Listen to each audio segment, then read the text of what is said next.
Hello my lovelies, and welcome back to another video. It is a bit of a late one in regards to the content that I am sharing today, but it is part 2 of my January wrap up. I had a bit of a change in direction. If you haven't seen any of my more recent videos or noticed that I've been on a little bit of a hiatus, I have moved.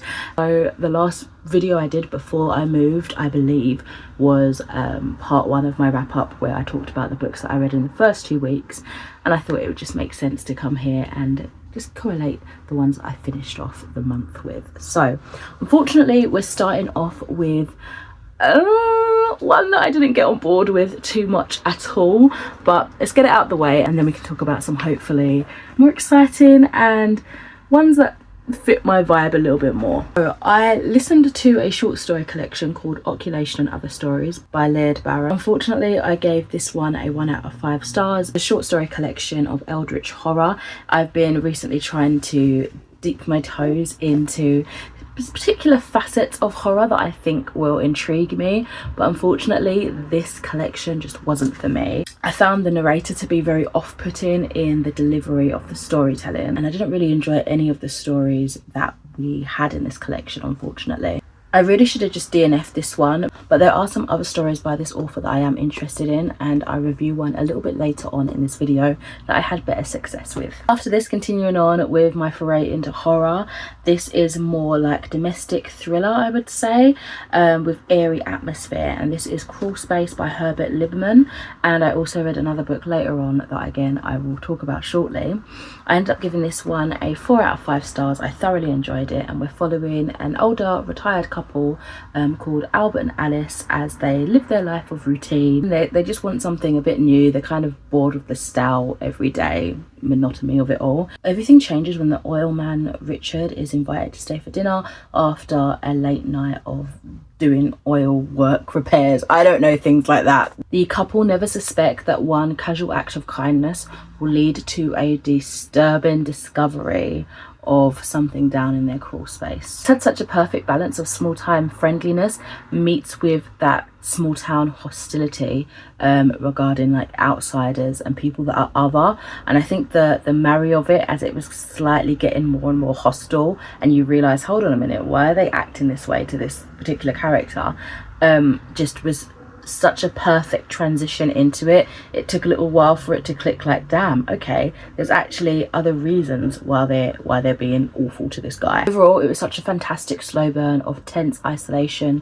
between Richard and the Graves. Next up, I listened to a non-fiction, and this is Freedom is a Constant Struggle by Angela Ware Davis, and I gave this one a 4 out of 5 stars. A section of essays, interviews and speeches by the activists and scholar discussing legacies of previous liberation struggles and analysing today's struggles against state terror.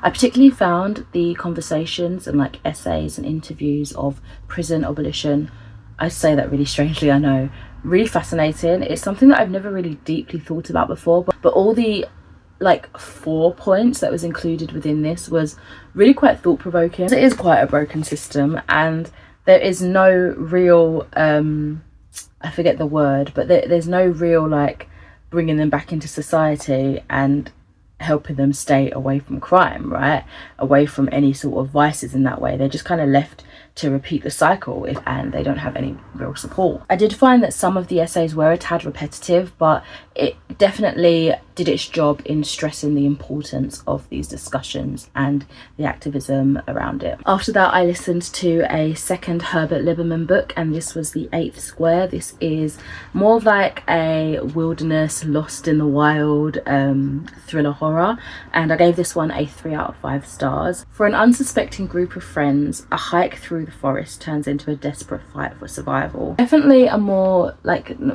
deflating read in comparison to Crawl Space, which I really enjoyed by this author that I had literally read like a book before this one. I found the characters were just completely unlikable and they just felt very dated. There wasn't any real like redeeming characteristics for me to feel any goodness towards them. I did enjoy the plot though, and the epilogue was totally unexpected. I really enjoyed my horror during this month. I continued on with The Snow by Flint Maxwell.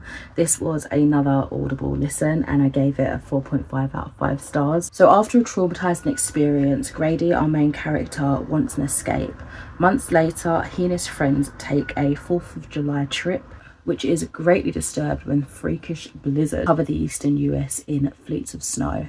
And of course, something sinister is lurking out there in the depths. Kind of reminded me of Wivenhoe by Samuel Fisher and All the White Spaces by Ali Wilkes, which I read earlier on. I think I reviewed it I think it was the last book I reviewed in the first part of January's wrap up. I definitely enjoyed the POV of Grady and kind of his friends' input into what was happening and just how tensions rose and the fear factor was just building and building and building, as well as this sudden responsibility for these neighbours after certain incidences happened. I just loved that kind of sudden, oh my god, okay, we've now got all these people to look after.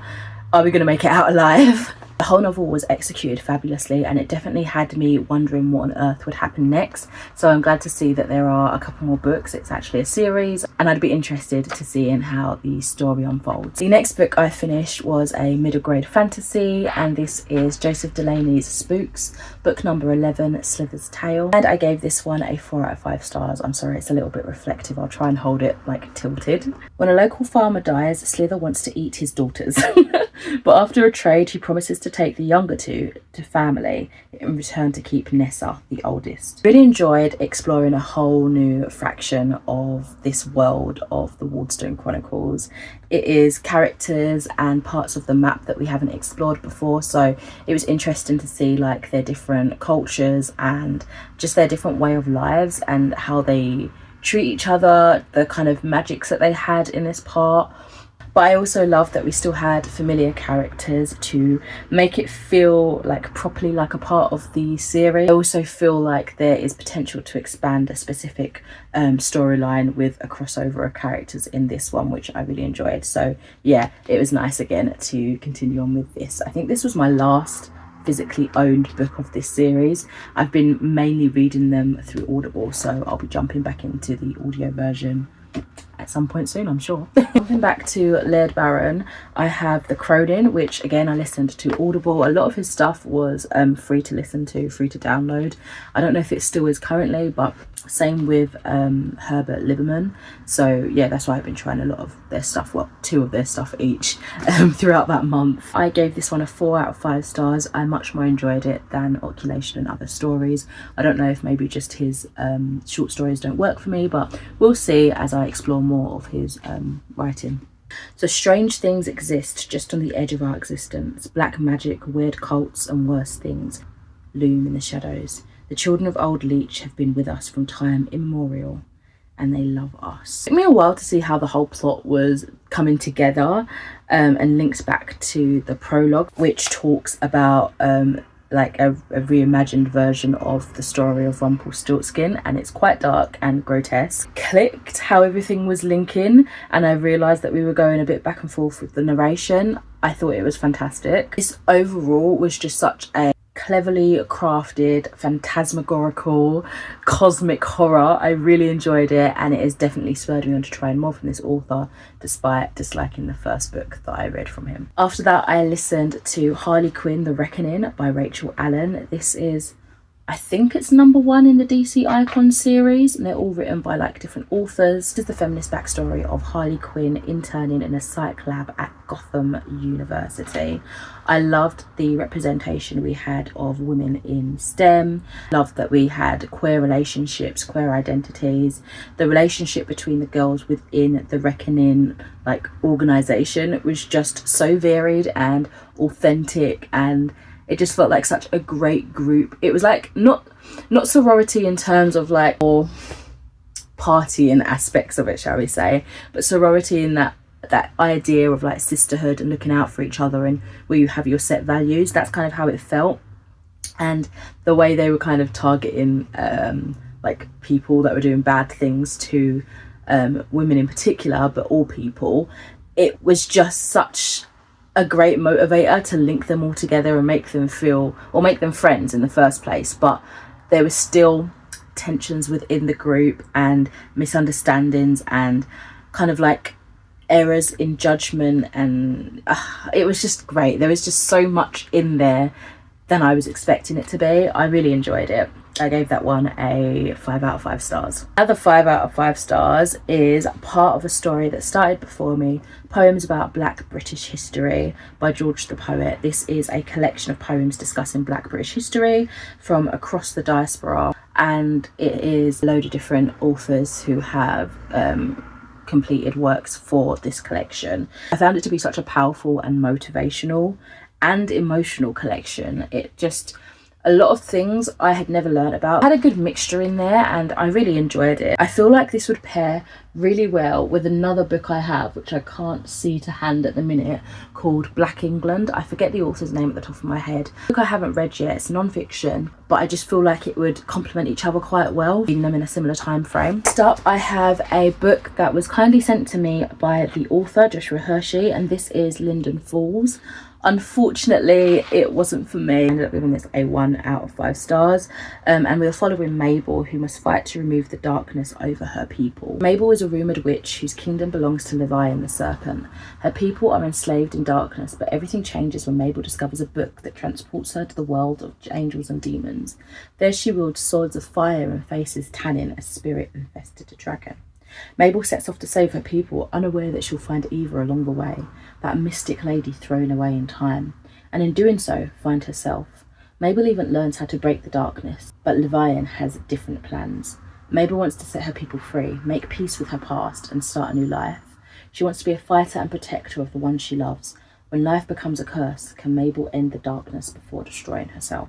I feel like one of my biggest things was I felt like the pacing was kind of chaotic. It was difficult to piece together how much time had flowed between each other, and the scenes just didn't flow into each other as nicely as I would have liked to have read. Accompanying that, I felt like the direction of the characters and plot never felt clear, so I didn't really know what the main aim of the story was, what the main goal was. It kind of felt a bit wishy-washy. I didn't have any connection to the characters.